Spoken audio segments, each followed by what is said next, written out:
এখানকার যিনারা দায়িত্বশীলেরা আছেন আমাদেরকে এই প্রোগ্রাম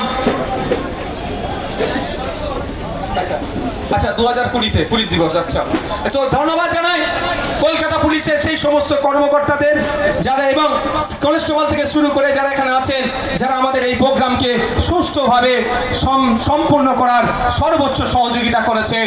আপনাদের একটা শেষ কথা বলে আজকের এই প্রোগ্রাম আমরা সমাপ্ত করব।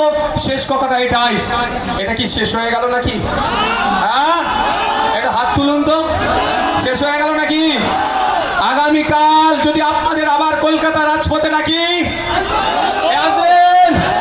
আপনাদের যদি আগামীকাল কলকাতা রাজপথে আবার ডাকা হয় আসবেন তো ভাই? আগামীতে কলকাতা নয়, কলকাতার আশেপাশে নয়, দার্জিলিং থেকে শুরু করে পশ্চিম মেদিনীপুর, পূর্ব মেদিনীপুর, প্রতিটা জেলায় আমরা আমাদের এই মঞ্চের পক্ষ থেকে আমরা ধর্ণা মঞ্চ তৈরি করব। সেই ধর্ণা মঞ্চে শুধু যেমন আবার এই দাবিগুলো থাকবে, লোকাল এলাকার যে দাবিগুলো আছে সেইগুলোকে আমরা ইনক্লুড করব।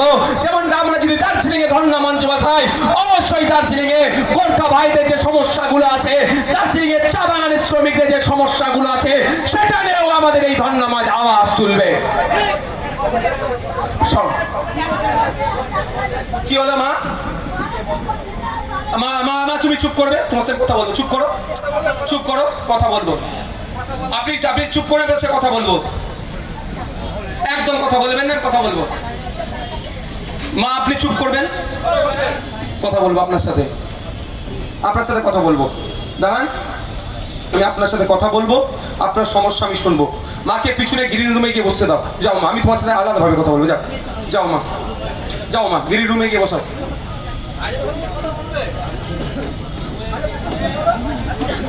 আমি আপনাদের বলি, আপনারা রাজি আছেন তো আমাদের ডাকে সাড়া দেওয়ার জন্য? মিথ্যা মামলার ভয় খাচ্ছেন নাকি? আমি শুধু একটা কথা বলবো, 2019 সালে এখানের মধ্যে অনেকের নামে মিথ্যা এনআরসি এর মামলা হয়েছিল, খেয়াল আছে? সেই মামলা কিন্তু 2025-এ কেন হয়নি মনে আছে কি? 2024 সালে আমাদের হয়ে আইনসভায় বলার মতো কেউ নাই। 2025-এ দাঁড়িয়ে আমাদের হয়ে আইনসভায় অন্তত একটাও, কি বলে ওটাকে গো, সলতে না কি বলে গো, হ্যাঁ সলতে আছে বলার এই সাহসে আমাদের নেতৃত্বদের রাতের অন্ধকারে বাড়িতে গিয়ে করার সাহস প্রশাসন বা শাসক দেখাতে পারেনি। শুধু এটাও আপনারা মাথায় রাখবেন। আপনাদের যারা আমাদের মিডিয়ার মাধ্যমে আমি অনুরোধ করব, এমন অনেক ছোট বড় আরও সংগঠন আছে, হয়তো সবার কাছে আমরা পৌঁছাতে পারিনি। আমি আমাদের মঞ্চের পক্ষ থেকে সিনিয়র লিডারদেরকে সামনে রেখে আপনাদের প্রত্যেককে আহ্বান করছি, আপনারা আসুন, আমাদের মঞ্চকে আরো সমৃদ্ধ করুন। আপনাদের জ্ঞান বুদ্ধি শক্তি দিয়ে এই মঞ্চকে আগে নিয়ে যাওয়ার চালিকা শক্তি হিসাবে আপনারা আসুন, দায়িত্ব আপনারা নিন। এই বলে আমাদের স্লোগানিং এর মাধ্যমে আমাদের এই বক্তব্য এখানেই সমাপ্ত করছি।